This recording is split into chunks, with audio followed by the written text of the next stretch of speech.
Hello everybody, my name is Hanji Zoe and welcome to the March and April Otaku review / Weeb wrap-up, the review series done by the channel's creator, Brooklyn, otherwise known as the Dramatic Otaku, in which we review the anime and manga that she has watched in the last 2 months. I am your host for today, or half of today at least. As always, spoilers ahead for each of the series that will be mentioned in this video, and let's just jump right into it with March anime. Starting with Attack on Titan Season 4, Part 3, Part 1.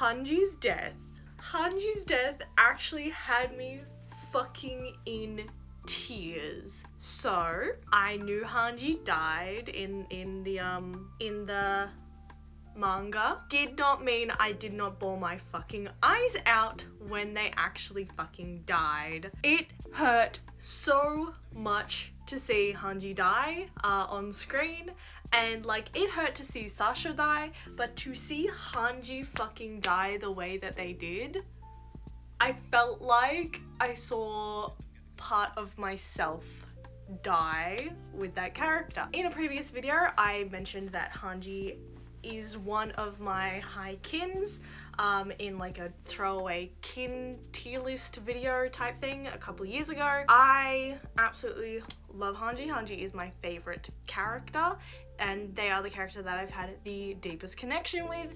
I obviously cosplay Hanji quite a bit, and I obviously had to cosplay Hanji for this video because that bitch is pretty much like an extension of myself at this point, and this cosplay is essentially just a further extension of myself.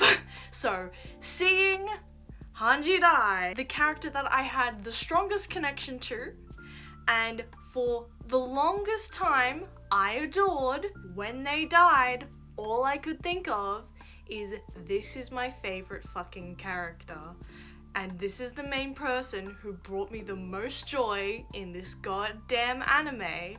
I feel like I'm watching myself die. That was a prominent thought in this one scene, this one part of the goddamn anime. And I think it's because for the last 9 to 10 years, obviously, I've adored the series and Hanji as my favorite character. I can't say that I've cried to other characters dying in anime as hard as I cried to Hanji dying, despite the fact that I knew Hanji fucking dies. So that, honestly, that last part of the sentence of I feel like I'm watching myself die really felt true, because obviously I've cosplayed Hanji. Also, never ever have I felt so much dread watching anything from the Attack on Titan franchise than I did while watching the rumbling in the very start of that goddamn 1 hour special. Honestly, I felt like in that first 10 minutes I was one of the people running away during the rumbling. I just felt this deep internal fear that I've never felt with this series. Now, I have felt this fear in other horror adaptations and horror series, but never with Attack on Titan, so I thought it was fucking phenomenal. Now, obviously, this isn't all of Attack on Titan. This is just the first of the 3rd part of the last season. God, I fucking hate saying that.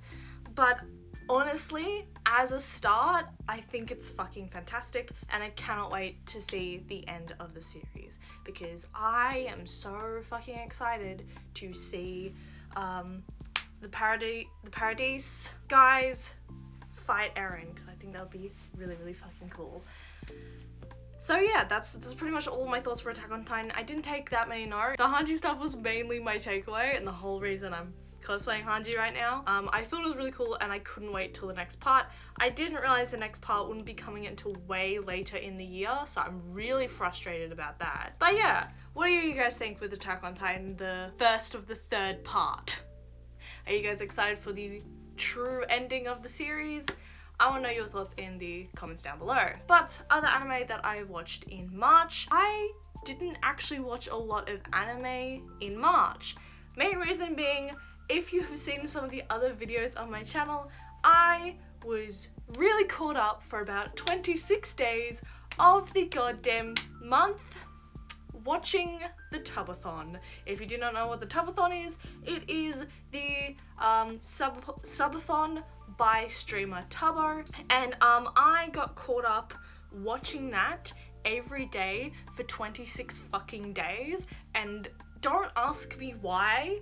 It was just something comforting that I could turn on and turn off my brain for like all hours of the day and get serotonin for. So 26 days of a 31-day month I spent watching this goddamn Tubathon, and the only other anime other than Attack on Titan that I watched really was My Hero Academia Season 6. Now, I've been watching Season 6, obviously, since it started coming out last year.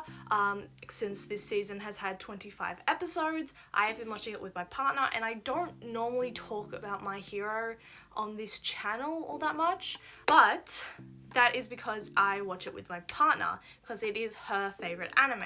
But it was pretty much the only anime that I watched other than Attack on Titan this month, because I was obviously preoccupied. Parasocial! You need to log off! And honestly, the first half of Season 6 was fantastic, however that didn't come out in fucking March.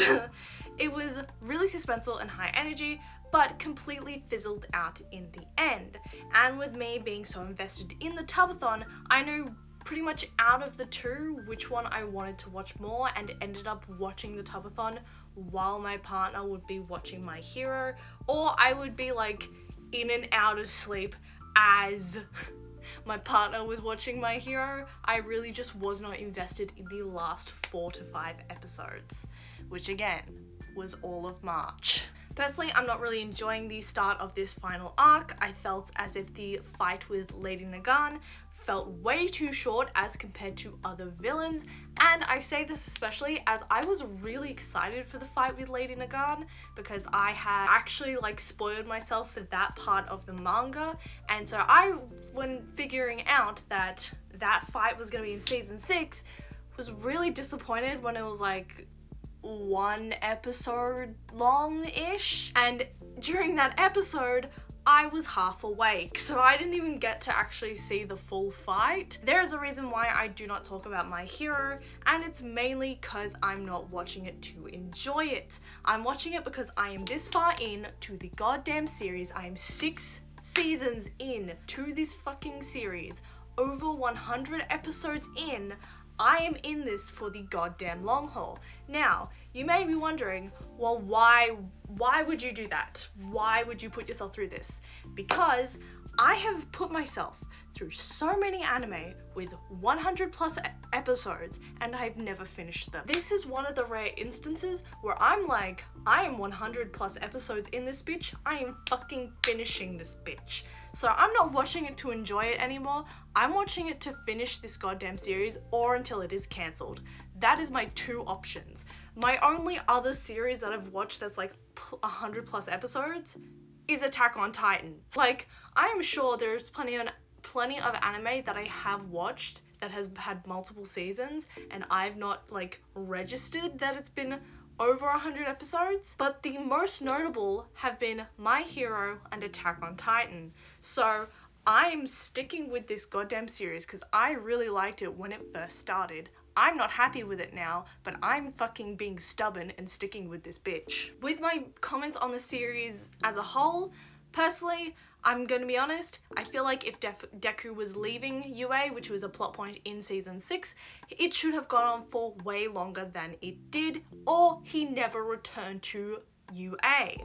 I do miss when the series used to be about a hero school and not a malevolent dickhead who decided to fucking possess a traumatized teenager. That's all I'm really gonna say on the series. Now, the last one. Technically, I watched this on April 1st, but I feel the need to talk about it because I actually technically watched it in February, that being Kuyu-sama, The Kiss That Never Ends, as the anime version, as in the episodic version of that movie, is starting to release. and I believe the first episode released in March. So I've watched the first 2 episodes of this mini season that's going on. I don't know how many episodes there are going to be. I'm assuming it's only going to be the episodes associated with the movie, but I honestly wasn't really expecting them to make episodes out of the movie. I know I already watched this. My thoughts are pretty much the same story-wise. But first of all, the opening for this miniseries, I fucking love it. They made a mini version of every single character, not just Shirogane and Kaguya. That is honestly my favorite fucking thing. I need plushies of every single one of those characters in their mini forms. Right now, give them to me. Give them to me now. Now, the only comment that I'm really gonna make is on the animation quality. Personally, it does look a little more polished from its movie counterpart. However, I can't help but think that is because of the scale of the screen that I'm watching it on. There is a little bit of like jankiness still there from what I noticed in the movie. The particular scene that I had been talking about was one where Chika was inviting Ishigami and Ino to the Christmas party.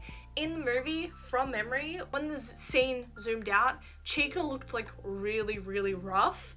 And like compared to the anime form, it feels like it's a lot cleaner than what it was in the movie. But I have a feeling that's just because it was more bloated and zoomed out, that I thought it was that way.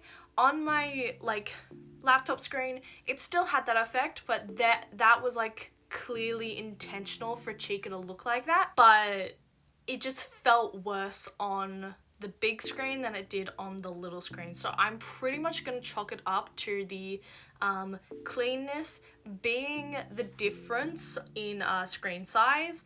Also because I have had difficulty with perception in my vision recently because I got these fucks. So I will also partially be blaming it on that as well. Generally, I do think the animation is slightly cleaner, but I do also blame the from big screen to little screen effect.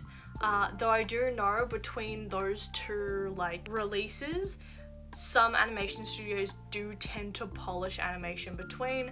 Thus, like, you see like the TV release and Blu-ray release of things, but that's kind of a whole different can of worms. Pretty much that's my only real opinion about the episodic adaptation of the film. That has been March anime.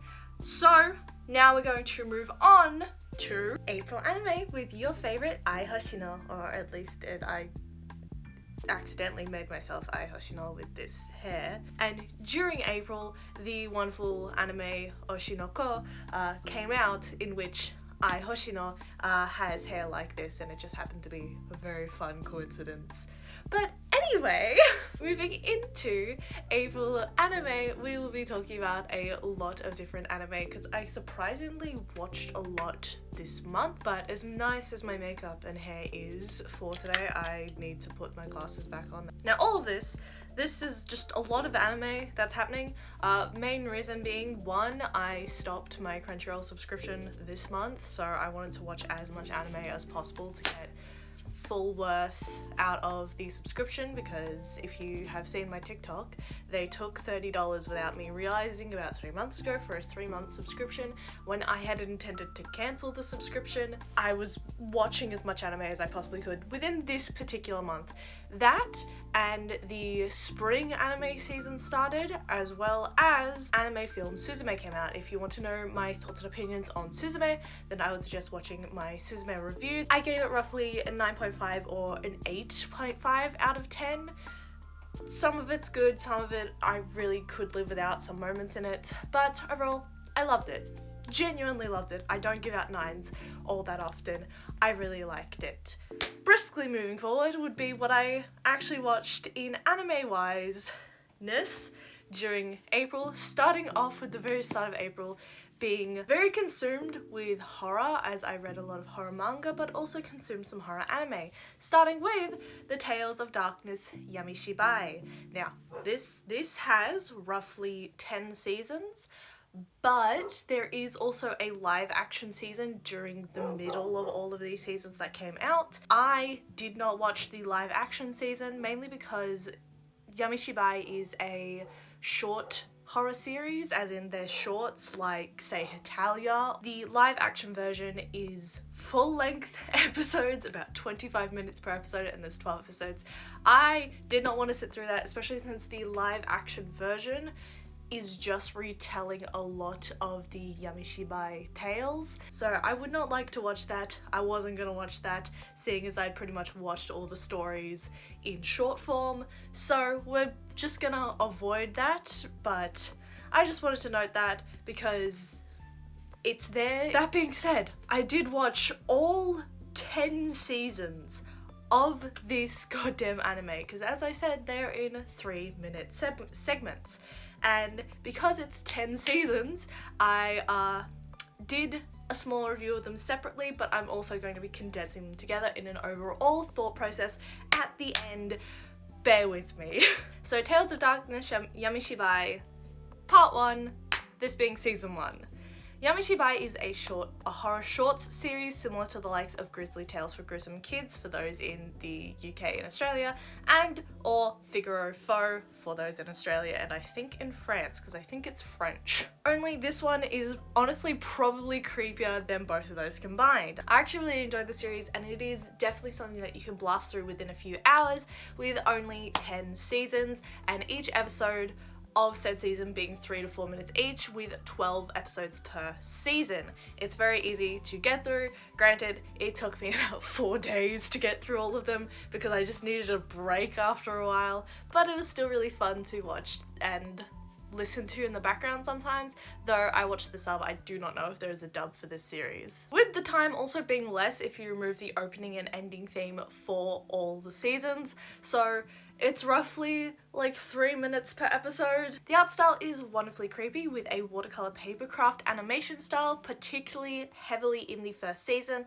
The art style does change as the seasons progress, but with the entire show's premise being based on the Japanese street theater art style of YAMISHIBAI, which is picture storytelling, this whole series has a very paper theater kind of aesthetic, particularly within the first season, and pretty much the first season alone being more stop motion within the rest of the seasons. The stories themselves are a little bit cliche, especially since I'm more prone to the likes of gore and psychological horror, and this series is also full of a slew of the titular jump scare. But I did find it certainly creepy, and did find myself thinking back to when I used to watch Grizzly Tales for Gruesome Kids and Figaro Faux. This mainly being because it felt like it was aimed at children, seeing as the opening is the narrator welcoming in kids to watch this theatre style. It feels more like it's made for kids, but also is made to scare the shit out of them. And with the age range being 13+, I will say that YAMISHIBAI is probably the Japanese equivalent of Grizzly Tales for Gruesome Kids or Figaro Faux, but out of the three is the scariest from an adult standpoint, especially as a lot of these tales are apparently based on urban legends, or at least that's what it says on my anime list. Something I also loved about YAMISHIBAI is when I was doing research into the background of the story, to like the background of the series to see what the actual age range was, it was on April Fools. My anime list was doing something so very cute and turned my anime list into, I think it was my meow list or something like that, or my cat list or something like that, and so all the anime had cats on them, and I didn't realize until halfway through researching that there was a cat on the poster for YAMISHIBAI, and I was so confused, but I thought it was really cute. I just wanted to point out this little fun prank that my anime list pulled and that I didn't realize until I was researching for this video. Also, season 1 and season 2, the first 2 seasons, hearing Hatsune Miku as the ending theme was a little bit jarring. I'm not gonna lie, I think I've heard the ending theme as a song before, just not attached to this series, but knowing that Hatsune Miku sings the first 2 endings of this series is very interesting. And with that being said, let's move on to season 2.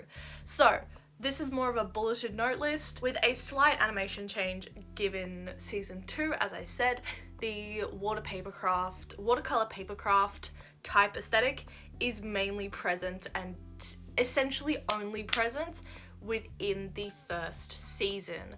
This changes up in season 2 and tends to change up more and more as the series progresses, with almost every single episode having a slightly different art style, but those art styles repeating throughout the series. Within season 2, there is an animation change with more of a digital look, and I wasn't a huge fan of it. A lot of the stories don't seem to make sense to me, but if they're all based on urban legends, then A, how many goddamn urban legends in Japan are there? And B, I wouldn't necessarily understand the stories. Overall, I think the stories didn't make sense to me, especially in their endings, and felt there should have been more to the episodes. That being said, it felt like they cut off way too quickly in a lot of the episodes, but as compared to later seasons, these ones are probably the better stories of the entire series. Not just season 2, season 1 through season 3 are probably the better ones.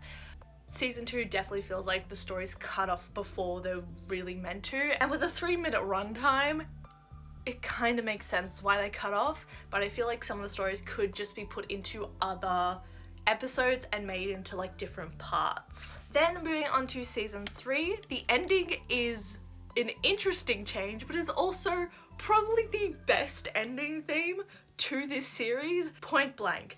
The ending of season 3, all of the ending things are fantastic, and I love that at the end of each ending, just one more mask joins the fray of singing into this child's ears, because it's so just funny and fun to like vibe to.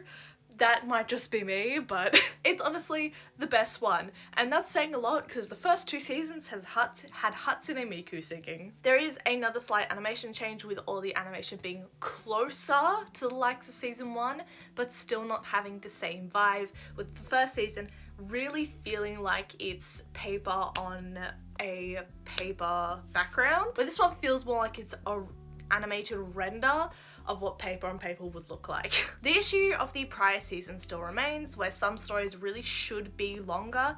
These ones really focus on cheap jump scares of a creepy character, and the ending image always has some characters that are just never related to the story. I don't know why I should be scared or creeped out by these stories or shorts, other than the fact that its predecessor seasons suggest that I should be. Then the final episode of the season really actually fixed that problem for me, as I found it honestly a really good wrap up to the entire season, as it ties together all the openings, endings, as well as the half-baked stories and why they are like that. I really like that it gave a persona to our puppet master character and to who creates these stories, which honestly could be an explanation as to why the season is so weird, as they're supposed to come from the mind of a child, but I'm really not sure. That could just be a bit of a stretch, and even still, if it came from the mind of a child, why couldn't it be more imaginative and not just cut off with a cheap jump scare? But that moves us into season 4. Once again, the art style was switched up. This was something common in my notes that I just didn't like a lot. I don't tend to like when series switch up their art style a lot, and YAMISHIBAI obviously did that, and I wasn't a huge fan. I don't like the narration for the season, as this season brought in an actual narrator and not just the Kamishibai like telling the story of welcome to this story. No, there's just an actual narrator for all the series, and a lot of people said that they didn't like it. At first I really didn't like it as well, but as time went on I actually started to like the narrator more and more. But my first note is why I didn't like it. I don't like the narration. I understand it's supposed to emulate Kamishibai, but it wasn't there initially, so I've become accustomed to the prior format. Then my next statement, I retract that statement. I actually feel like the narration provides an element of creepiness, and we're let in on the information we didn't initially know prior, which would have helped the prior seasons, especially in season 2. Thus, the stories feel slightly more complete than in the seasons prior. Also, the art style changes up per story, making them feel one of a kind. So I ended up really liking the narration in the end. However, this narration didn't stay. Clearly, no one liked the fucking narration, as in season 5, it was revoked. On track to be pretty similar to season 4. The art style emulates that similar to season 2. Episode 3 is actually really refreshing as nothing happens to the main character, providing creepiness and warning without dire consequences, which is something you tend to see in these kinds of shows, especially within the 4 seasons prior. A lot of it's having a story that's moralistic, but also nothing bad happens to the main character was really refreshing. I do like creepier story endings like what I just described, and you don't get many of those here. This season, in general, has more conclusive and rounded stories, which I really appreciate. Season 5 is probably, plot-wise, one of the better seasons, other than season 1. But that being said, we move on to season 6. There's a whole lot of just plain sad endings over horrific ones, so it kind of follows what season 5 was doing, but instead of being horror, it's just plain sad.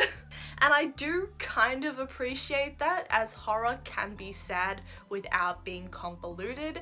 This is pretty much just an extension of season 5 and is essentially on par with it, though I think it is slightly sadder than season 5. The stories also feel longer, which I do like. These shorts really feel the same length as reading a Junji Ito story without the same amount of scare. The ending of episode 13 really took me off my guard. Holy shit. The next note for season 7 is only for the opening. The opening has become significantly more cryptic, kinda average, and overall more sad than scary. That is my only note for season 7. Season 8! So, ignoring Live, which was the live action version of YAMISHIBAI, we continue on to season 8. And unfortunately, the show has referred back to the unfinished story structure of the earlier seasons. However, unlike in previous seasons where there were genuine scares, like mostly jump scares, but still genuine scares alongside those unfinished stories, the paired stories are more so personal demons than physical demons, and just internal disruption than actual fear. Such as the likes of overworking yourself, which is in episode 9, jealousy, episode 7, cheating, episode 12, and while horror does typically play on these kinds of themes, as it is one of the more defining traits of horror, instead of scares, you tend to feel sad for the characters. Again, leading off of what season 5 did. And a lot of these episodes, I needed to look into the comment section of the episode itself to understand what was going on, and I wasn't the only one. A lot of the comments were exactly the same. They were trying to figure out what was going on because they had absolutely no fucking clue. Season 9. Time for the final stretch of 24 episodes. Overall, an average season. It also seems to be revolved around the zodiac, with each episode being a different animal from the Chinese zodiac. That's pretty much all I had to note for season 9. And the final season, season 10. Honestly, the second episode shocked me, as you really don't know exactly what happens to the family, but other than that, the opening harking back to the first season and the ending showing the reoccurring YAMISHIBAI character, assumedly that's what his name is because I'm not 100% sure, taking off his mask, leaving the stories behind. Clearly this is his last season of YAMISHIBAI, or at least it was the last season planned, especially with each episode referring to a last or an end, and we won't be seeing any more. The final story is one that attempts to tie in the entire series, though I really feel like it does this poorly. If season 3 did it wrapping all the episodes of that season together poorly, this one does it 10 times worse, as it tries to wrap all of the episodes together in one neat little bow, but it just didn't work. I like the nod back to the previous stories, particularly the first 3 seasons, but it was kind of underwhelming. The very end theme has the mask flip back over, leaving it open to interpretation to as if this series will continue or not, but it is not likely that they will. So, that being said, overall, I have a bulleted list because that was a lot of talking that I had to do. Generally, season 1 through 3 is best, maybe season 1 through 5, because as I said, I did like the slight change of jump scare prone horror stories to it being slightly sadder, but I did not appreciate how seasons 6 through 10 followed on this sadness. It just really was depressing instead of being scary, which YAMISHIBAI is supposed to be creepy and scary, so I didn't appreciate that. Season 3's ending is the best ending. If you can listen to the ending of YAMISHIBAI for season 3, please do, because I just love it so much. It's so weird and wonderful and fantastic. Seasons 6 to 10, as I mentioned before, end up being more sad than scary. Season 9 is based on the Zodiac. The art style tends to change per episode rather than per season, save for season 1, which has pretty much the exact same art style throughout the entire season. As time goes on, the endings to all these stories become progressively more confusing. Like, I can understand what the endings are supposed to be and the messages are supposed to be for the early seasons, particularly mainly for like seasons 1 through 7. I'd say those are probably where I can understand the seasons most, but 8 through 10, I really have to look at the comments a lot to understand what is going on, because it just becomes really, really convoluted in the end, which is really annoying because in the start it was very crisp and clear what was going on. And this isn't only me, this is also reflected in the comments of seasons 8 to 10 of YAMISHIBAI. I also prefer the art style of the first 3 seasons compared to the rest. Overall, I'd say the first 3 seasons I definitely give a watch. Maybe seasons 1 through 5 if you really want to push it, though seasons 6 to 10 I really don't think is worth a watch unless you want to watch maybe 1 or 2 episodes that are like really like out there for those seasons and probably the standout episodes of those seasons. Generally, I would suggest seasons 1 through 5 or 1 through 3 if you really want to watch YAMISHIBAI. I think the first season overall is the best season, as they clearly put a lot of effort into the first season, and the third season, the second season's a bit more iffy, but generally I would suggest this series if you want something that's very base level and creepy for getting into horror anime. It's very short and not something that you really have to commit to, but if you are going to watch this series, I would suggest at max maybe watch up to season 5. If it was just for the first 3 seasons, I probably would have given this series maybe a 7 out of 10, but I think I'm gonna give it a 5 because the entire series in general is just a letdown towards the end. And yeah, you don't have to watch this entire series if you don't want to, but with the running time being 3 to 5 minutes, then I would just do it. I mean, I did do it. So that's up to you. Moving on from horror, we move into another short series, that being the wonderful Gaku and Handsome. Now, I found this in 2020 on TikTok, but I didn't watch it because I thought it would be 20 minutes per episode.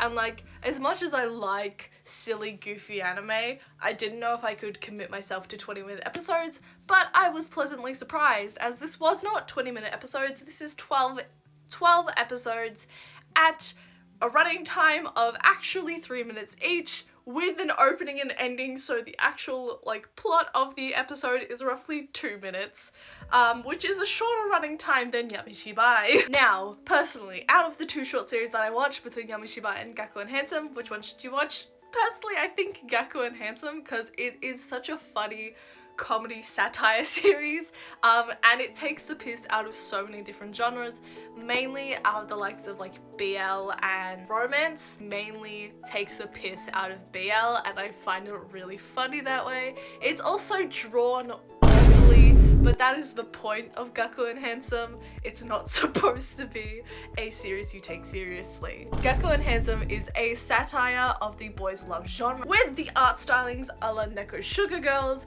and surprisingly a really high budget for that art style. This is about 30 minutes worth of laughs and absurdity, and that I just love, and I'm sure that you will too. 100% I would suggest watching this series. If you take anything away from this channel, it should be that you watch this series.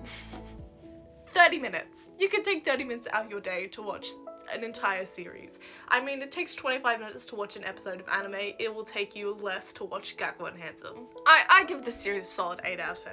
Now, I know I usually don't talk about series as they are airing, as the spring anime season has started. However, these two series had a movie-length first episode, and I would like to talk about them. Starting with Demon Slayer, the Swordsmith Village arc. As you know, Mitsuri is my favourite character, and the Swordsmith Village arc is my favourite arc of the entire series, as I read the entirety of Demon Slayer, and I just could not wait to watch this fucking series, this fucking season, I mean. However, that being said, I only really reviewed the first episode of Demon Slayer, the Swordsmith Village arc, as I would like to put all of my thought into the actual review within my next Weeb wrap-up. I want to talk about most of Demon Slayer in my next Weeb wrap-up, so I will only be talking about the first episode. That being said, I really only have 2 notes. First of all, the Mitsuri boob joke really made me laugh. I wasn't expecting it. I love sound design, and I love the sound design they put in that fucking joke when Mitsuri, like, was an unstoppable force and could not be moved. I love tank Mitsuri. My second point is that I like Genya's voice actor being the same as Bakugo's, but the very second I heard him say Shine, I couldn't unhear Bakugo. There are some points where I can hear the voice actor try something different for Genya, but when he is yelling, all I can hear is freaking Bakugo. Overall, I think the first episode was really fun. I've watched the next 2 episodes since, and I really do like when anime do like a movie episode for their opening episode. And speaking of movie episodes for their opening episodes, Oshinoko!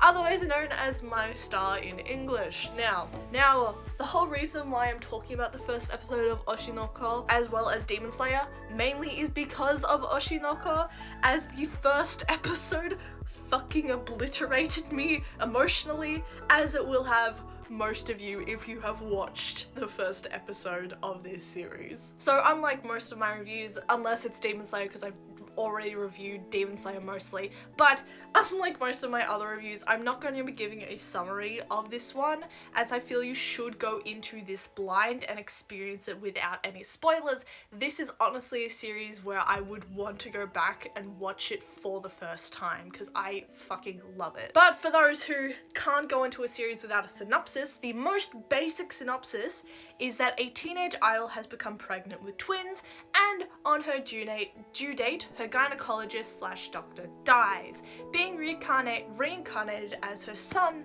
with a mystery second person reincarnated as her daughter. Now, yes, that sounds a bit isekai-ish, and it is a little bit of an isekai type beat. At least for the first 10 to 20 minutes of him being her daughter, it is kind of weird as well. And with this coming from the mind of the Kaguya-sama series, at first, yes, it's so unbearably annoying and weird, but it gets better, much like with the first fucking volume and episode of Kaguya-sama. That being said, let's give a little background, as Oshinoko comes from the collaborative minds of Akasaka and Mengo Yokoyari. Akasaka being the writer and Yoko Yokari being the illustrator. I stumbled upon this series during the conclusion of the Kaguya-sama Love is War arc. When researching for Kaguya-sama for that ending, I found out that Akasaka had started to write Oshinoko.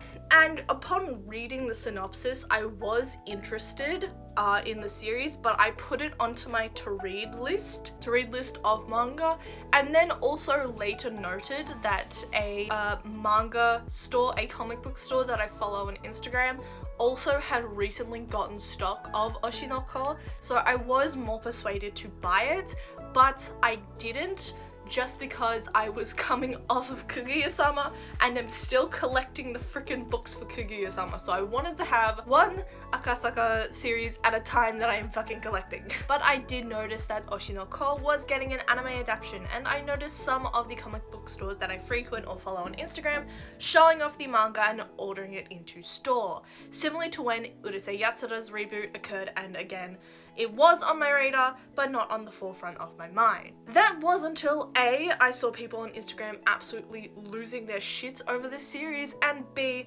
had my friend directly tell me to watch Oshinoko, as I had been the one to tell her about the series and she had gone and watched it. And so when they'd watched it, they immediately told me to watch it and would not tell me anything else about Oshinoko. So I watched it, and this is all based off of one episode. But holy shit, this series is a gut punch, especially in the first episode.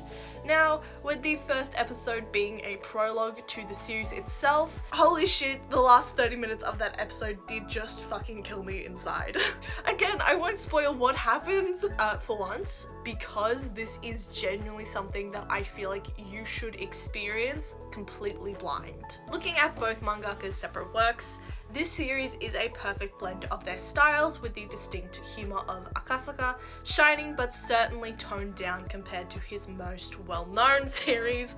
Granted, with the beginning of the series being a prologue, I feel as if the actual series will have a tonal or structural similarity to Kaguya-sama, with the last 5 minutes of the episode making the tonal change very clear. I'm very excited to see how this series moves forward, progresses, etc. And I will be actively watching Oshinoko throughout April, May, and June. I love how I went from really short series to like movie length anime within one fucking month. That being said, anime movies, we're gonna be talking about a complete tonal change. Perfect Blue. I guess it's not a complete tonal change, but again, not gonna spoil Oshinoko. But Perfect Blue is a psychological thriller movie. If you haven't heard about it before, it is one of Satoshi Kon's probably best or most well-known works, other than the likes of Paprika. Perfect Blue also apparently has tonal similarities to the likes of Black Swan, if you've watched that movie. But anyway, Perfect Blue. This is a long time anime that has been on my watch list for a while. I got to watch Satoshi Kon's Perfect Blue. Now, for the longest time, I thought Perfect Blue was banned in Australia, but with limited cinema viewing in selective cinemas around Australia happening recently within the last decade, makes me think that that is not the case anymore. This being brought up because I thought this movie would be way more mentally scarring than it was. Now, I do have to preface, there are trigger warnings for this, or trigger or content warnings for this film for nudity, depictions of sexual assault, murder, and violence, with these warnings being from most to least prominent in the film. And this film being pretty infamous for its protagonist Mima and her double, which we see in a lot of edits alongside the likes of J-horror queens such as Tomiya. Anyway, I have this way of hyping myself up for like horror movies, thriller movies, psychological horror movies that makes me think that the series is worse, or the series, movie, or whatever is worse than it is. This happened with Carrie back in 2019, where I had to watch it for a thing and I wouldn't watch it for like 2 weeks straight because I was too scared. Then I watched it and was like, why am I being a baby? This was fucking nothing. And this happened with Perfect Blue, but I also feel like this happened because I tend to watch a lot of anime analyticals, also particularly around horror,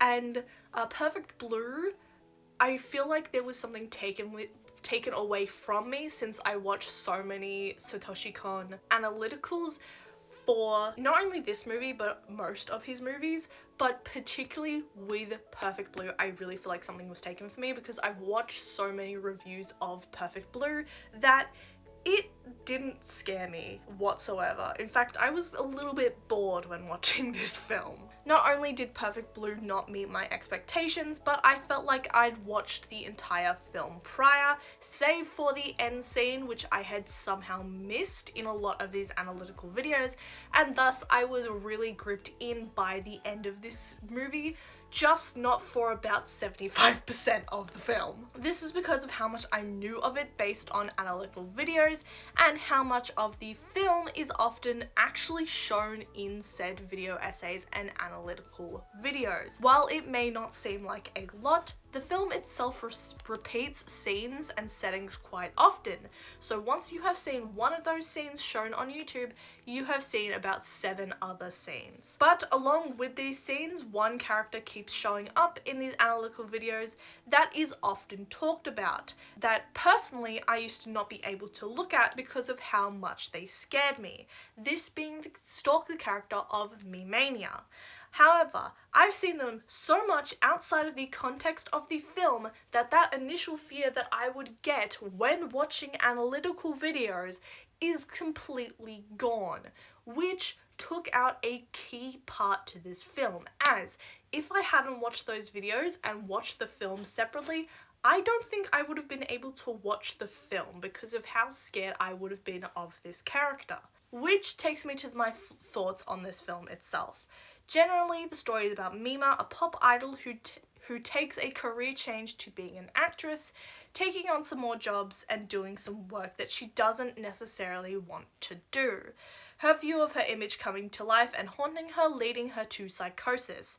Being a product of the 90s, obviously this film does not talk very positively about mental health issues, let alone psychosis, folie à deux, and dissociative identity disorder, portraying people with those mental illnesses as being violent and murderous, particularly with the last one being directly referenced in the film and being used as an excuse for a character being violent.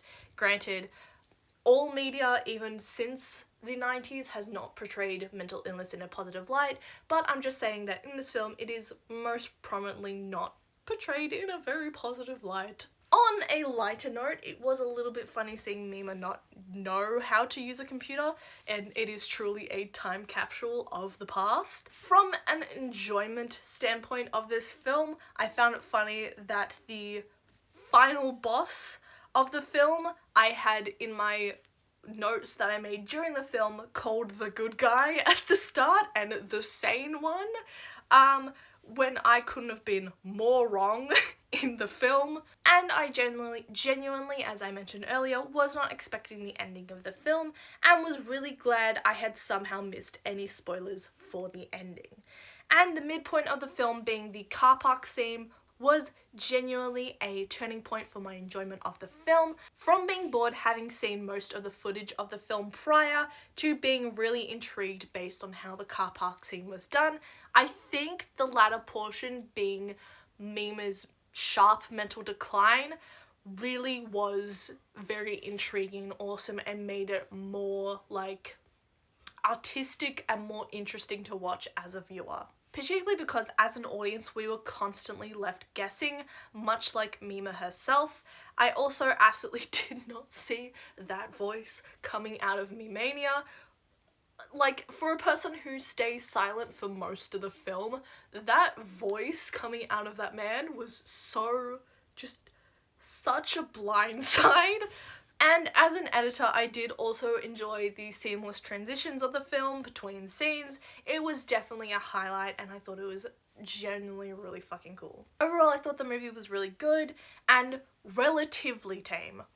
Relatively, in as compared to more of the gory and horrific and more disturbing anime that I have watched, a la Junji Ito.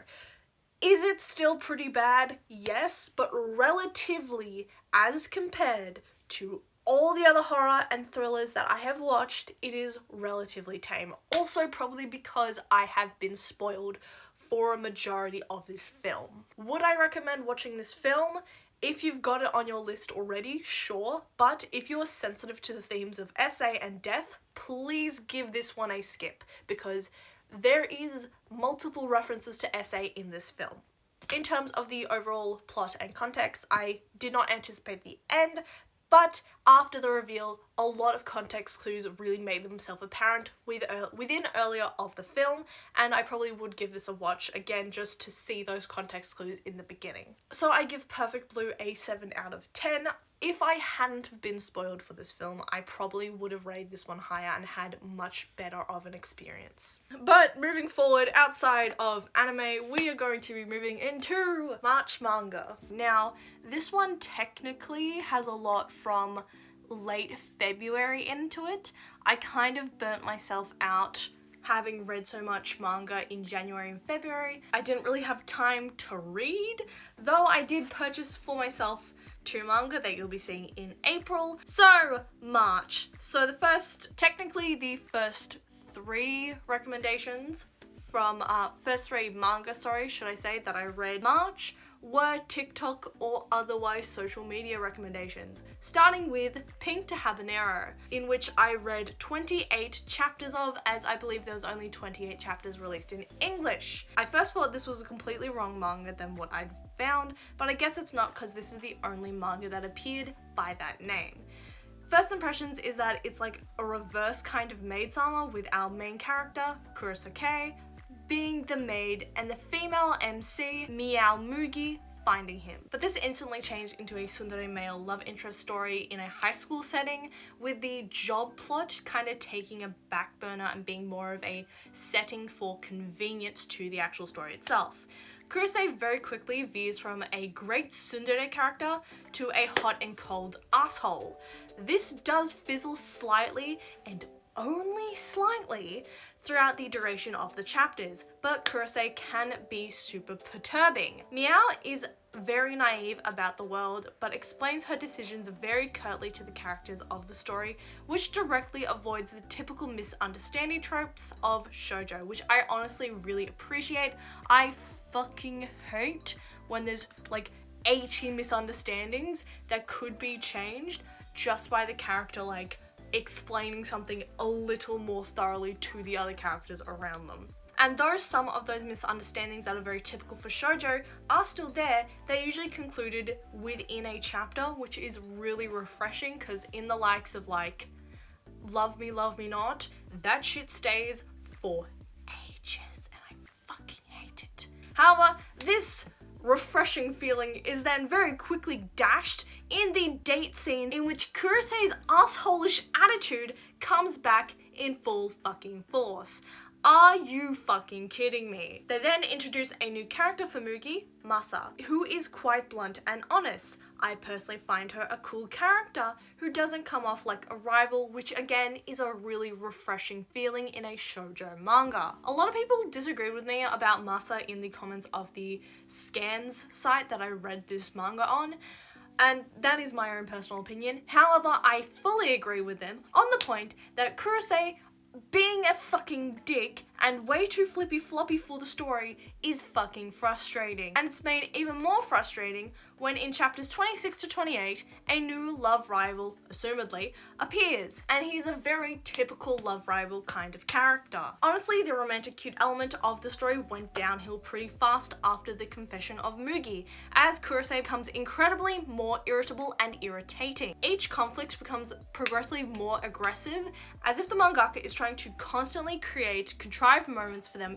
to interact just by themselves, as if that hadn't been what they'd been doing the entire time and what the mangaka had been doing wasn't perfect as it was. Usually I hate the addition of love rivals in shoujo, as the love triangle trope has been done to death and the childhood best friend rarely ever wins, which the childhood best friend trope is honestly one of my favorite tropes, so when that never ends up fucking working, I get incredibly depressed. The new guy Natsume has a personally equally as annoying and frustrating personality as Kurose, but I can't help but gravitate towards Natsume because he's a breath of fresh air compared to Kurose.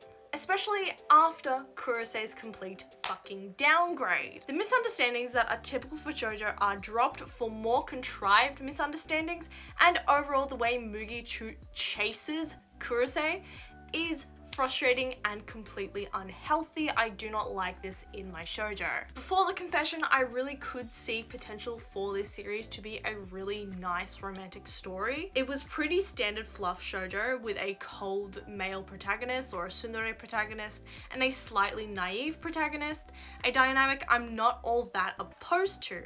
But upon this absolute character assassination of any sign of affection towards Mugi and the complete 180 of Kurosei's character, I can say that the series ends up being substandard and completely fucking frustrating.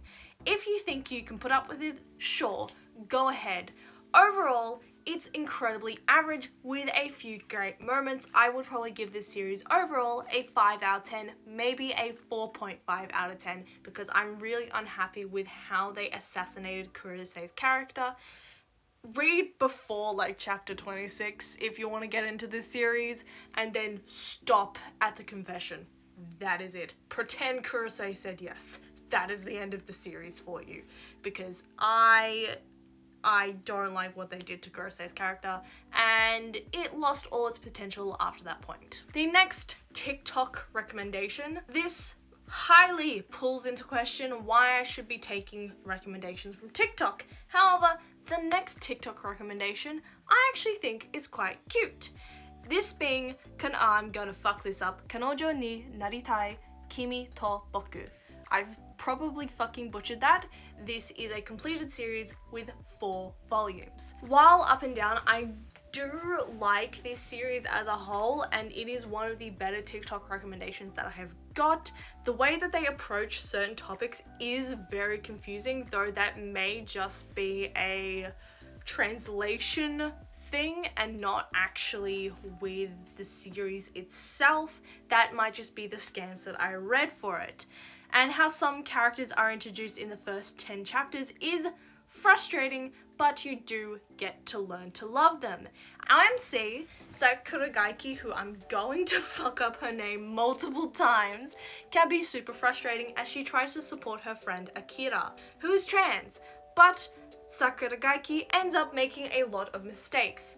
Now, the series makes a lot of drama out of thin air, which I'm usually not a huge fan of, and tries to tell the audience how to be a good ally, but the way it's gone about is super confusing and I couldn't really follow.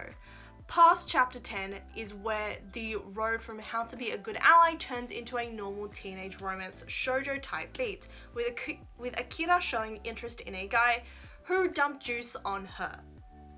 Which, why? And Sakuragaiki having a whole sexuality crisis because the girl she likes was born a boy. Something of which I find honestly relatable, and I like how the topic was handled realistically and essentially in a single chapter, not taking forever for Sakuragaiki to realize, despite the fact it was hinted in earlier chapters. Now I'm gonna read this directly off my script as if I hadn't been doing that already, but I want to be somewhat directed near the camera and not over here. So, I want to take a minute to be frustrated at the comment section of the translation website I read this on.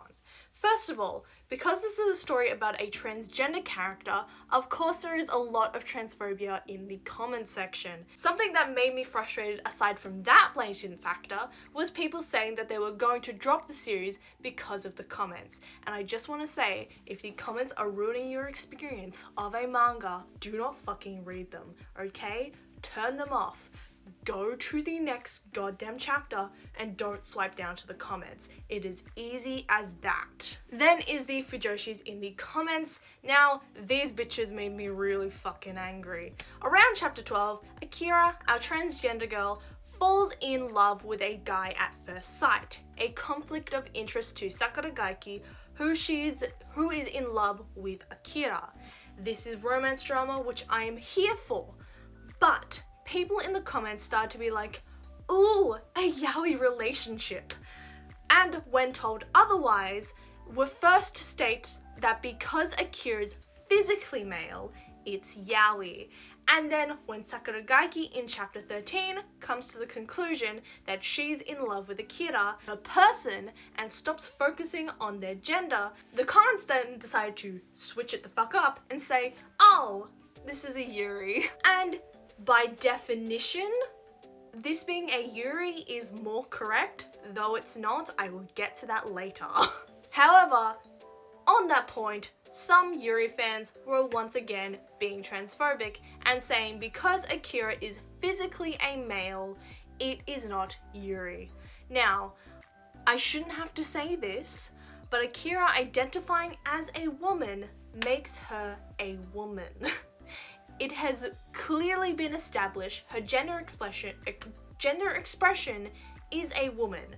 Thus, it cannot be a gay relationship with a man.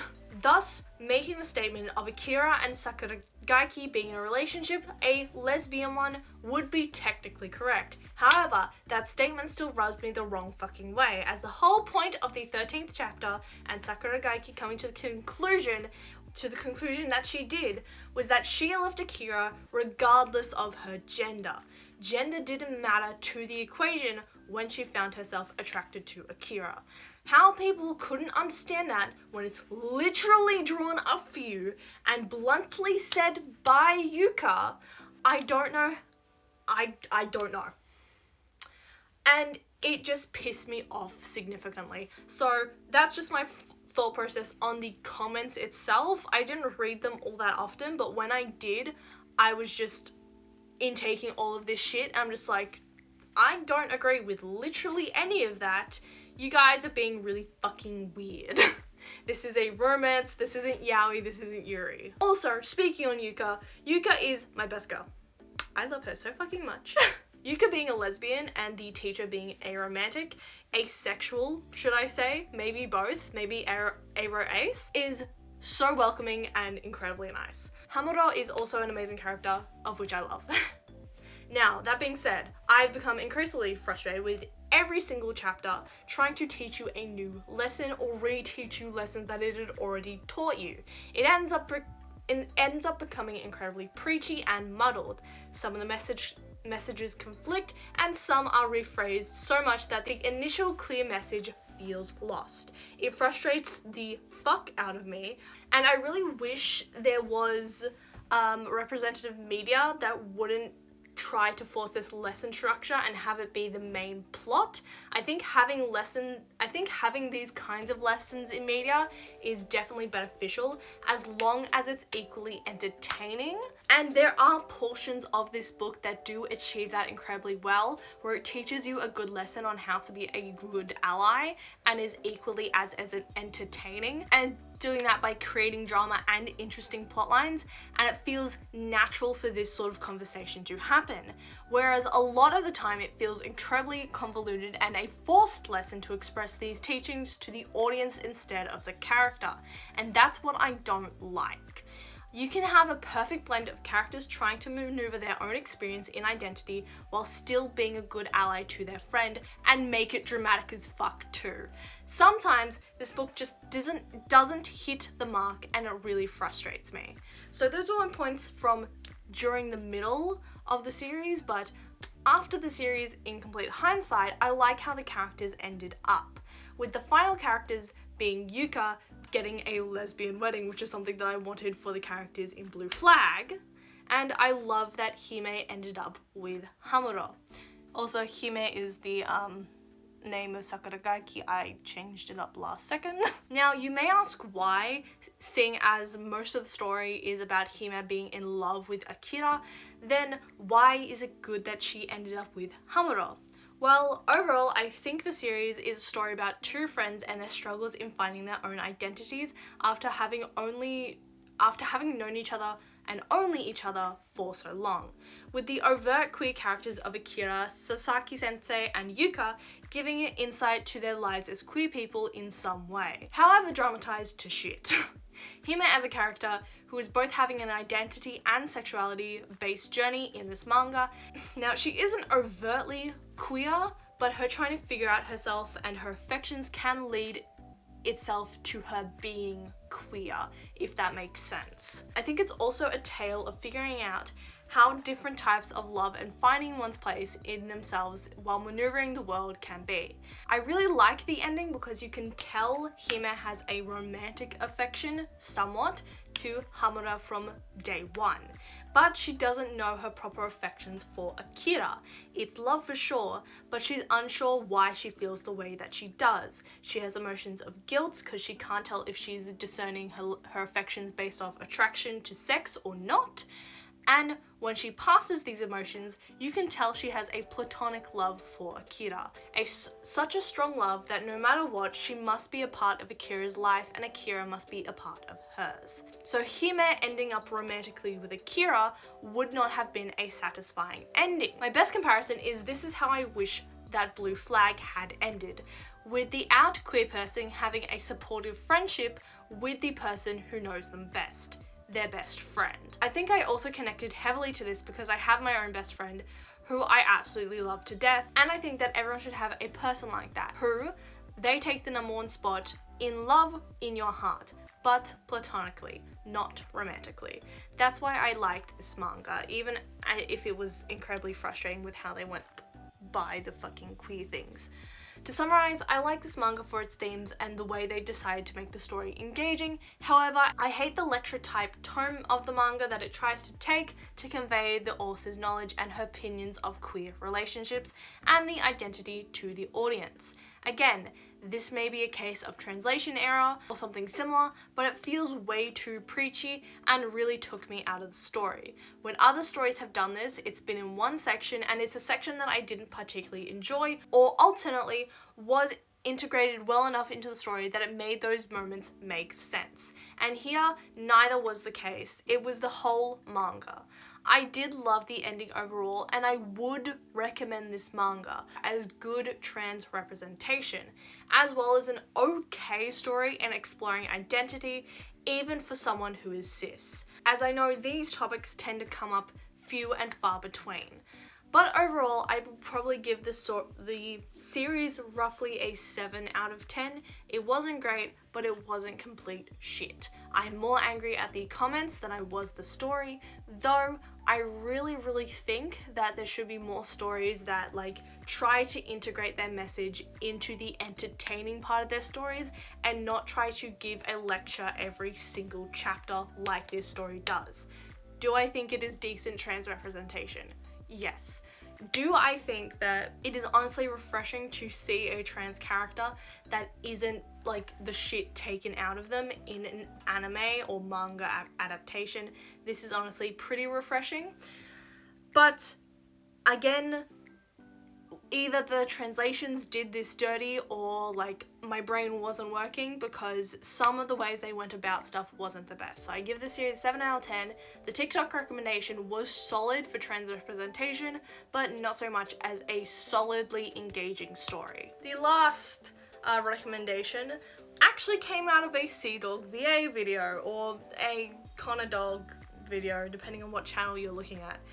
That being Plus-Sized Adventures in Love, which clocked around 16 chapters. This series is a mystery comedy series about our protagonist Yumiko Koda, who lost her memories after a failed suicide attempt. Yumiko, while being lost on who she is and what she's doing, has a positive outlook on life and herself as she tries to find her past self. Along the way, she meets Keisuke, a handsome, very handsome may I say, vice president of the company that she works at. Over the course of the series, she not only starts to unwrap the history of Yumiko before her accident, but slowly starts to realize that it may have never been an accident at all, and that her love interest, her boss, and her boss's wife may all be involved. I also obviously have to mention by the title that Yumiko is a plus-size character, and I actually really like how this story characterized Yumiko about loving herself regardless. I'm not a huge fan that she is the joke of the series, but she's also a very positive and optimistic character, and I do like that of the series. And honestly, I actually really like this series so far. The characterization of Yumiko is I think is fun, and as she's always uplifting herself and saying that she's the best beauty of the world. I love that, though other people call her crazy for it, which I am not the most crazy for. Again, she tends to be the butt of a joke sometimes, but with her like uplifting herself so much and being so positive, I really like that in her character. Overall, I think it's a solid recommendation, and it's a really engaging story. So if you like decide to start reading it, I would suggest it. It's really fun and really, really engaging. Out of the last 3 suggestions I've gave, Plus Size Adventures in Love is probably the one I would highly recommend you for, because it's just a fun, like, really good read, honestly. It's just a fun, overtly positive read, and I honestly really like it. So yeah. So now that's been all said and done, on to... So welcome back to April Manga. So first of all, I need to fucking find it because I've been talking for so fucking long and I have more to talk about because I didn't read a lot, but I talked a lot about what I did read. So okay, I don't know how I did it, but I royally fucked up this book with water damage. And the thing is, Nana was underneath it. It's still, like, pristine condition. I care about this book a lot. I clearly do not care about this book at all. What the fuck? Oh, I know what it was. My makeup sponge was on it and my makeup sponge was wet. Oh dear. Oh no. It's actual water damage. Oh no. One Dance. One Dance is about the protagonist Kaboku Kotani, a first year in high school who wishes to do nothing more than fade into the background and flow in with the crowd, or at least he will have you think so, until he sees the dancing of Hikaru Wanda. Inspired to start dancing by Hikaru's dance moves, Kotani's journey is that of finding confidence, standing out, and dancing to the beat of his own drum. So One Dance, I really like this manga. It is an uplifting slice of life, and you know my thoughts and opinions about slice of life. I'm not the biggest fan, but this one is a good one. This one makes me really like it. And I picked this up as a recommendation I found when pursuing MangaTube, as this has been said to be a manga to look out for. I really enjoyed it because it is similar to Dance Dance Dancer, though with older characters, which I really appreciate. Both land themselves in the seinen category as according to my anime list, but personally I feel as if tonally Dance Dance Dancer may veer solidly into seinen, while One Dance is more of the shonen type seinen. This manga honestly is really fun and grips you in from the get-go, which is something that I find enthralling, as many other shonen or seinen that I've been trying to get into are not doing the same thing. And that mainly is probably because in shonen and seinen of other series, it feels like their series are trying to stretch it out for a long time and their goals are a lot longer, whereas in this series, in the first volume, you feel like you've had a step up with the main character and had a huge character developmental moment with Katani, which I really like. And yeah, I think I just love it because of someone who grew up dancing, I have a really nostalgic connection to dance, especially not feeling the greatest at it until someone told me to just have fun with it, and then I did and I really enjoyed it. I also like that the series has references from actual dance performances and dance professionals from real life, aside from the mangaka themselves being a former or current dancer, I'm not 100% sure, as well as direct references or suggestions for good songs to dance to as a beginner, and with the format of the story with panels of how to do certain dance moves as if it is an instructional guide, as well as the references to IRL social media and videos.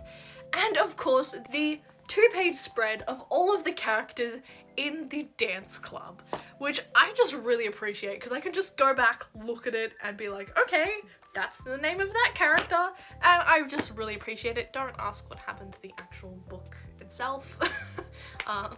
Water damage.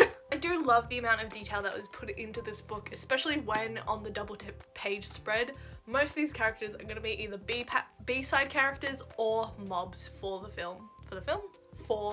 the manga.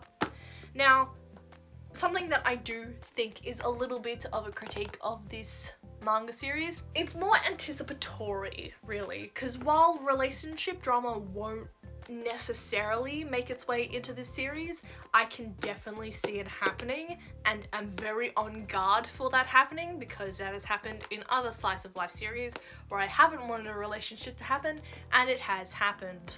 I honestly hope that they don't do that with this series because I know for a fact the relationship drama would be between Meow, which is the dance captain, and Wanda, which Wanda would win because Wanda is best girl and she's so adorable and cute.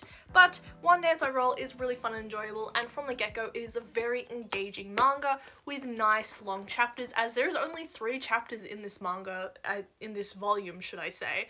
So I would absolutely give a pick up to One Dance, especially if you like Dance Dance Dancer. This is definitely on the same par, if not more shonen-esque, and if you do like shonen anime and want to veer into something a little more like slice of lifey and maybe something that could be considered a little more feminine, then I would suggest One Dance because it's really fun. But speaking on feminine and divine, we're going to be talking about an absolute classic, that being Nana. Okay, Kat. Before we get into the greatness that is this book, assumedly, I need to share some stuff. So first of all, you can see that this is secondhand. It's been opened. There is a little bit of dinting on it. But this is like the most pristine secondhand book I have ever fucking got. It is almost as pristine as like most of the manga that I fucking have, and it doesn't have any like fucking tags. Yes! And as you can see, I ordered it online from Brotherhood Books. Brotherhood of St. Lawrence is an op shop in Australia. They have a specific website for books. I was making like a point in a TikTok, and I was going to this website to like be like, oh, none of these American websites work, so Australians go to this website because they sell manga. And like if you go to the Salvos and they sell manga, it's really stupid manga. It's not like actual manga, it's like Western manga. So I was like, oh, go to this website because they have like secondhand books there. And on the front fucking page I see Nana. Front fucking page. Now, of course, instantly copped that shit. It's Nana. And even better is that this shit is old. Oh my god, this is a 2005 print of Nana. And you want to know what especially other than the like release date that I actually ended up reading on this was? The thing that ticked me off, that it was an original release of Nana and that it is in pristine condition, is this shit. Sorry, let me just... If you don't know what those are, pretty much in a lot of older manga, there was like mail-in things to like send directly to Shoujo Beats or Viz Media or whatever to get like magazine subscriptions and all that sort of shit. And to get like, sometimes it's a survey, sometimes it's like you get a subscription to like a Shoujo Beat magazine. Anyway, I recall a lot of this being in early magazines. I didn't realize it was also in early manga, but it also like makes sense that it was in early manga. But like, this is like the most pristine condition I've seen a manga in, and it's a 2005 edition of fucking Nana, and guess how much I got it for? $6 fucking $6. For context, in Australia, to get a new edition of Nana, the fucking re-released version of Nana, oh, would you look at that? $14, $15. That is how much I fucking paid for not only the cost of the book, but shipping. Not even. I paid $13 total for this one book. $6 for the actual book itself, and $7 for shipping. I feel so awesome as a cheapskate and as someone who collects fucking manga, because this is pristine goddamn condition. Now, Some people would say it's not because of the yellowing on the spine, but I just think that adds to its authenticity. And yes, there is a little bit of a bend, but it clearly means that someone has actually read the book and did not fucking scalp it, which I'm so happy for. So fucking happy for. Okay, that's me ranting done. Now onto the actual review. So I got my hands on Nana, and as you saw in that little clip, this is an original volume, an original 2005 volume of Nana. I was so lucky to pick this up, and now I'm gonna start collecting it, as I have also on eBay bought Nana. This was $4, and it's a DVD set of the last, what is it? It's the 4th collection of the Nana anime, and I believe it's episodes 35 through 47, as well as a special episode 36.5. So, this is my new Sailor Moon. I'm gonna start collecting shit from Nana. So, let's actually review Nana, the first volume of Nana. So the first volume of Nana sets up the backstories of our two Nanas, Nana Komatsu and Nana Osaki, their separate lives, where they live, and where they were brought up, their lives in romance, sex, and their aspirations to go to Tokyo. I really like how dissimilar the two characters are, and with Komatsu being the enthusiast in love and ending up finding a boy who she likes, who likes her, and her reasoning to go to Tokyo being not for necessarily her boyfriend, but instead for her best friend, or rather for both of them. Though Komatsu stays back a year to earn enough money to get to Tokyo herself, Osaki on the other hand is living her best life to the fullest despite her rough upbringing, has an awesome band and a hot boyfriend, until said boyfriend moves to Tokyo to fill in for another band that just got signed. Thus breaking up the relationship, Osaki vows to get good enough at singing to make it in Tokyo herself. I really like the similarities between both Nanas and both their intros having similar themes despite their differences in character. I'm really enjoying and love the relationship this story has with sex. It's romantic, it's alluring, and it's not a huge big thing, it just happens. It's just something that happens because sex does happen when you're in a relationship with someone. You're in a relationship. I'm excited to read and collect the rest of this series, though I don't think I'll be able to get any more original prints of the volumes all that often, as I will have a mix of new and old volumes. I'm also hopefully going to be taking just as good care as the person who donated this will, because this, honestly, I was so amazed it came in nearly mint condition. So I'm going to be taking as good of care of this as I possibly can. And not like I did with One Dance. We are going to finally fucking talk about How to Be a Relationship Volume 2 and Volume 3. So, Volume 2 I got recently. This is the last of the manga that I'm supposed to be getting from my Christmas gift thing that my mum got me. First of all, our protagonists are actually 18 and not 20 like I thought, which does make sense. Especially to their behaviors in the actual series. I also love, again, I don't know why it's mainly relationships or manga that is particularly aimed at women, but the connection of love and sex in this series is really good.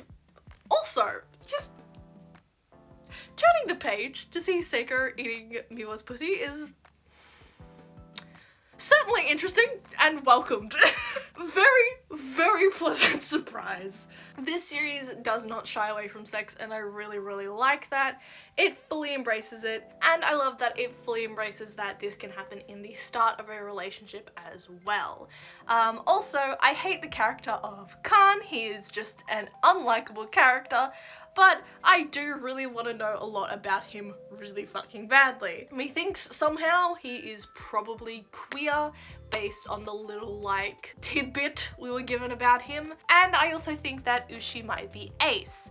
At least I think that's the hint I'm getting. I'm also progressively starting to dislike Tsutsura more and more. He's giving me incel and I really don't like it. And also I still love Rika, and that same thread follows through in volume 3. Now I do have more to say for volume 3, and after a year I finally get to read volume 3. So if I could describe How to Be a Relationship It'd be two insecure girls fall in love. It's infuriating, it's frustrating, and it is unfortunately realistic. And I am living for the other woman plotline that's going on in the series. It's so dramatic and I love it. I really think that in this volume Seiko is being a bitch and it is frustrating the hell out of me. I still don't like Suruta, even if he got a redemption. And again, I still love Rika. And I feel like Miwa is constantly being put down. The relationship is awkward and I feel like it's kind of unhealthy, but they don't want to talk about it. Clearly, that makes it just even worse. I am going to keep reading it because the drama, another woman, another two women actually. Since the beginning, I've been conflicted about the series as some of the characters are just plain dislikable, and I can say for certain this is not my favorite queer series. I've found that I don't particularly like realistic romances. Despite the beneficial inclusion of sex and romance in the series, I feel like if I read romance, I want to be whisked away with the story and it be like whimsical and fun. Not characters that are constantly second guessing themselves, and that's kind of why I love Rika, because she is this whimsical, like, fun character and she knows what she wants and is the shit stirrer. Sure, there is a deeper story for her, but she can also be really fun to watch.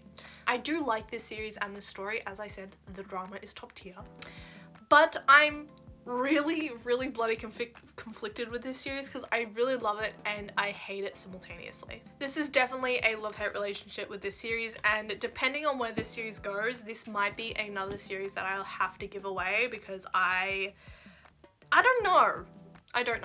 I really like the sweet moments and the inclusion and like showing off of sex and how beneficial it can be to show that in a book, especially about an adult romance. But just with how the characters act, I don't know how to... Well, back on the shelf it goes, because we are now going to be talking about Can You Just Die, My Darling, which is another fucking horror series, which I'm not a huge fan of. I didn't like Can You Just Die, My Darling, as I found it to be like the perfect midpoint of Variante, Greenworlds, and the Undead Messiah, which you already know my opinions on all three of those series, and that's not a good thing. Can't You Just Die, My Darling is the story of Kamishiro, a second-year high school student in love with his childhood best friend Hanazono, a popular girl who gets confessed to very often. After a chance encounter with an infected man and an abandoned school building collapsing, Kamishiro now has the disease ID, which gives him the superhuman abilities based on something that the person of their desires has complimented them on. In exchange, the person with ID really fucking wants to murder the person of their desires. And when they can't, they get very vivid visual images about killing that person, especially when they're having a nice romantic moment. It is kind of basically the anti-Hanhaki disease if you read a lot of fanfiction. This story is in a 2-act formula. 1 act is the infection in a school setting, and act 2 is others with ID in an organization to save others with ID. This is sounding so much like the Undead Messiah and Greenworlds. I fucking hate it. And that is not a good thing, as it is the main thing I disliked in all 3 of those series. So this series is classified as a romance horror with a shonen tag. I can see how it's supposed to be romance, but shonen romance, especially in conventional shonen series, tend to ignore the most important part of the romance, and that is the love interest. The main protagonist will do something like go on a valiant and noble quest for his love, on behalf of his love, but babes, the main thing of romance is you're supposed to be in love with them constantly and have romantic moments. There's no like doing something on behalf of your love and she's in another fucking castle. Like, what is this? Doing something just because you are in love with that person does not make good romance and does not make a good relationship. Actually, it is probably the antithesis of a good romance. Good romance is the development of a relationship, a close connection between two people, and not driving yourself to insanity because you have this preconceived notion that you have feelings for this person. And this is especially in shonen, since usually the other person doesn't fucking know you have this mental relationship with them. It's very incel-like, I'm not gonna lie. And I can say with my full chest, I do not like romance horror with a shonen demographic. With like a shoujo demographic, it's fine, it's wonderful, it's fantastic. With a shonen demographic, I fucking hate it. In normal shonen, it frustrates me when the romance is added especially into an action story like My Hero Academia, or in a completely forced way like in Haikyuu, where the romance doesn't apply to the plot at all, and I especially hate when shonen stories in particular, because it's always freaking shonen stories, that stray away from the main plot point so completely that you feel like you're reading a completely different story. This always happens in a two-part system. Act 1 is what you came for, what gripped you in, and Act 2 is some completely convoluted constant action sequence where one of the key characters is missing, be this the main character or a side character. The joy has been ripped out of the story, it is a shell of its prior self. This is made most evident in horror series as well as series where the main love interest is missing. Out of most shonen I've read and watched, the worst perpetrators of this device is My Hero Academia, Green Worlds, and now Can You Just Die My Darling. From my notes, we're going to be going into parts with this series. First, talking about the beginning. Out of the gate, I don't like the bully-like relationship between Hanazono and Kamishiro. She's got this super hot cold personality with him, and it genuinely doesn't warrant any affection from Kamishiro. And yet he's going to confess to her. Are you actually kidding? No, I hate it. Off the bat, the romance isn't just there, babes, and we're not made to like Hanazono until after the actual accident, which feels way too late in the story if we're supposed to sympathize with Kamishiro and not cheer on the idea of him killing Hanazono, which is something that I was doing. I will say, having the protagonist black out, then have a flashback about saying he will protect the love interest, and then waking up to see that the love interest has been fucking ripped in half. Iconic. I love that. That was so gut-wrenching. I honestly actually wish that she had died, and genuinely probably would have preferred it for the story.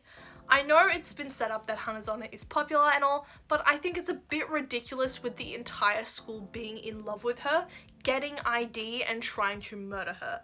How fucking basic can this admiration infection thing go if it's almost the entire goddamn school following her?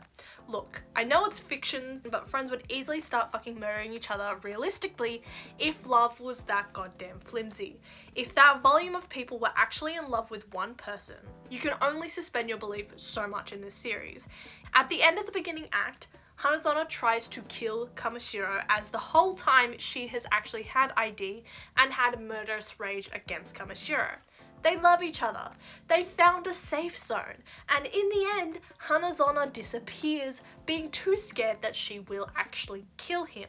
Kamishiro joins the organization that saved them, trying to save others that have ID, and at the same time try and find Hanazono, which leads me to the act change. So we have a creepy woman who doesn't have any emotion. The hero shows up out of nowhere. They are from rival organizations, and she soon becomes a love interest alongside the other organization member of Kamishiro, along with another member that is from the same organization that Kamishiro is a part of. But none of this organization shit matters because the government is involved with the person who actually curated the massacre in the first act. And this person was also one of Kamishiro's friends, so the entire organization arc doesn't fucking matter. Especially since this other person who was friends with Kamishiro has Hanazono. But we're not gonna focus on that. We're gonna focus 20 chapters with this rival organization who had nothing to do with the school massacre, nor Hanazono, and this weird fucking cult for no reason. Now for the ending. We tried to prevent this second massacre occurring, but we failed. There's a weak ass explanation as to why the cult exists, but not why it's like full of clones, nor how they get all their knowledge and equipment. Also, yay, gay representation. The super smart man is gay and we love that, but why the fuck did the mangaka choose the middle of a massacre fight scene to bring this up? And why is it now that this man has the need to fight Kamishiro when they are out on a mission? Genuinely, what is the point of this being revealed at this time?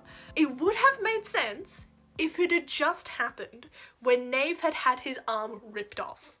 Or the literal whole chapter, the entire chapter, where they are relaxing the day before the massacre. Why did it have to be in the middle of the fucking massacre?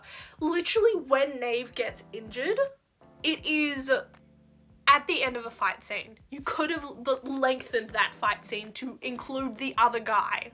What was the reason? I understand holding in your emotions, but now is not the fucking time, and it doesn't make sense plot-wise either. This is just so forced and crammed in, and I really fucking hate it. It's so convoluted and downright stupid. What was the point of that entire interaction? It has no value to the actual story. So the story ends on an ambiguous note. Apparently, this was the only part officially serialized, but the mangaka has continued to write the series unofficially or something along those lines. I got this from a Scans website comment section, so it's not like it's the most official news in the world. Genuinely, I'm not gonna read it. The three women falling in love with Kamishiro other than Hanazono feels incredibly forced and is clearly going to be one of the main forms of contention with the continuation of this. And I don't want to read a horror series that is a harem. And I honestly wish that both of them had just fucking died at the end. Now, with the actual plot being annihilated and run through, I have 3 plot points that kept popping up that I have a real issue with. 1. How is ID actually transmitted?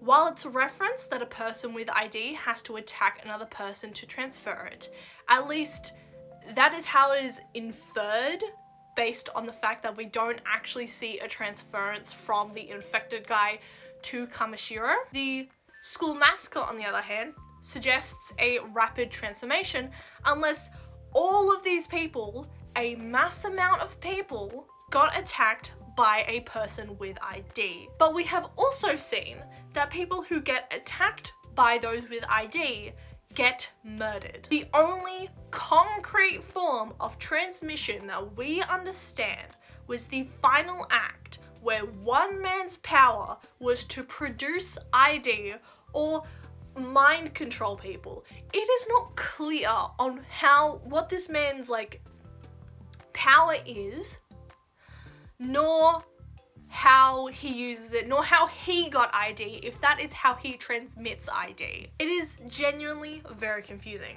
But this character also was not in the first act. So, how is ID transmitted?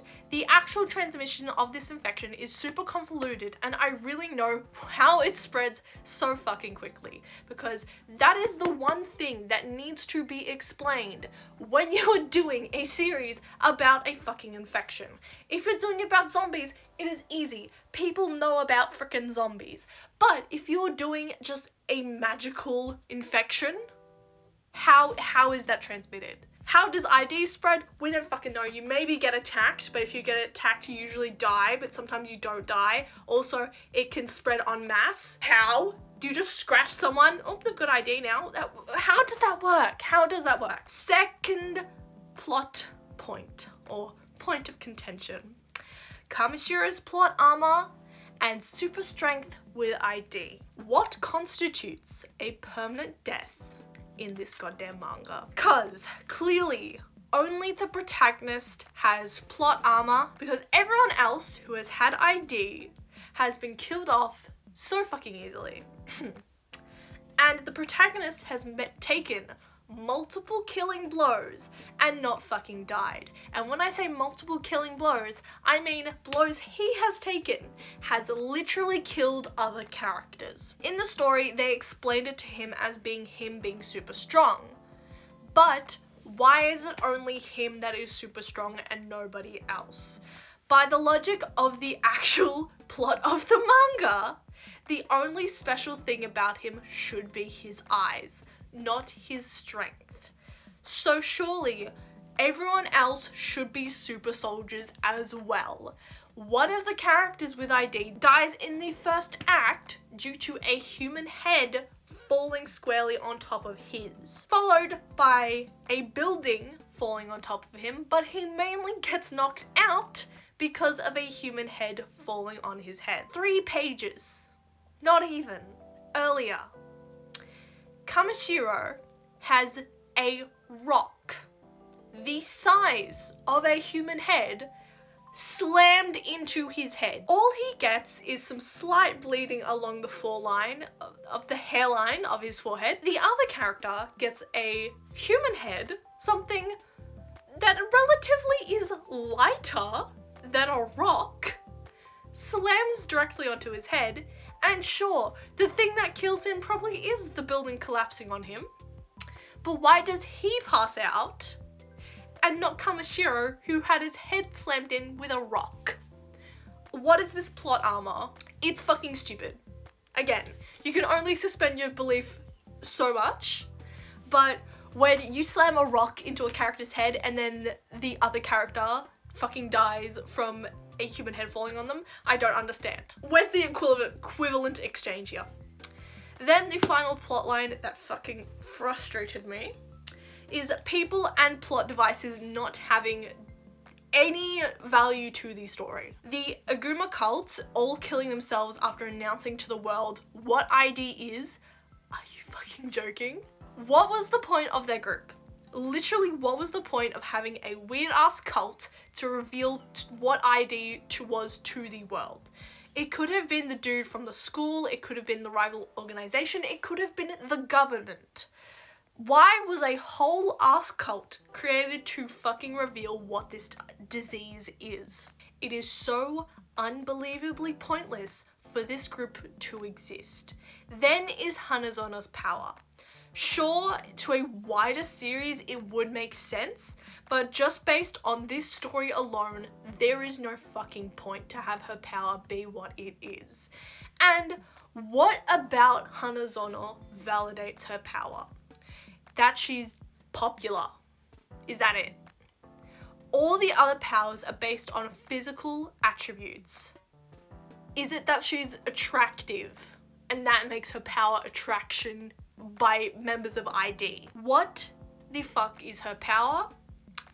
And what the fuck is the point of making her so powerful if you are just going to fucking kill her or assume you are going to kill her? The other 2 female characters who are supposed to be a part of his harem aren't at all applicable to the plot as well as this part of the story. And the villain, the main villain, is not even a part of the rival organization.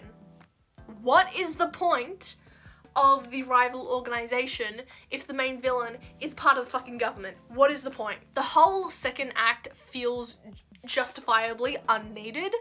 It started with the school and the main villain is from the school. You could have just kept it in that vicinity. I don't like the lovers separated shit. Always happens in these kinds of stories and I find it infuriating and frustrating as hell. And the reunion is completely underwhelming. Much like the Undead Messiah, MC overcomes the power. I preferred when this was a gory anime and not an adventure manga. This is something that shonen romance does that completely sucks and that completely forgets the romance element of their actual goddamn plot. This is just a different story completely now, and I'm so fucking bored. This I hate more than Green Worlds, because Green Worlds you can actually enjoy because it's so stupid. This is just disappointing and boring, and I hate it. I give it a 2 out of 10. On an uplifting note is the final manga of this Weeb wrap-up, which is horror. It is also BL horror, and it is The Sleeping Dead volume 1 because there's only one scan of Sleeping Dead out there. I don't know if this is going to be actually translated and sold in English. I really hope it is because I really enjoyed The Sleeping Dead. So this series really interested me, as I don't exactly recall where I got this recommendation, but I am sure it was probably on MangaTube. Sleeping Dead by Asado Nomui is a short horror BL series with only 2 volumes. With only 5 chapters scanned and translated online, I have come to the conclusion that I will be buying this manga series and its second volume in Japanese, and will have to read the second volume in Japanese, because while this series is very short and simple, it is incredibly investing. And if you can, I would absolutely give the first 5 chapters a read. Sleeping Dead is the story of Sada, a high school teacher who, due to some recent attack, has to patrol the school grounds and make sure his students get home safely. After his first duty, having had found one of his students stabbed and proceeding to get attacked himself, Sada finds himself on the operating table of the mad scientist Mamiya. As it turns out, Mamiya is a scientist with the goal of proving life can be preserved after death. And Sada is his first successful human re-life. Sada is a zombie essentially and can't exactly feel pain. But the downside is that he can no longer eat regular human food. The only thing he can eat, however, is the rotting corpses of humans.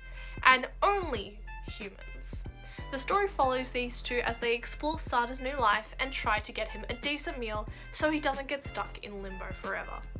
Genuinely, I really like this story, or at least the half that I've read. As I said, I've planned to get the second volume, hoping that I can continue this series, as I don't know if this series will get an English translation fully. Now, I wasn't really sure on the BL side, as I've only ever read one other horror BL, and just in general, other BL before I've read has been very mixed and iffy, so I really wasn't sure going into this series.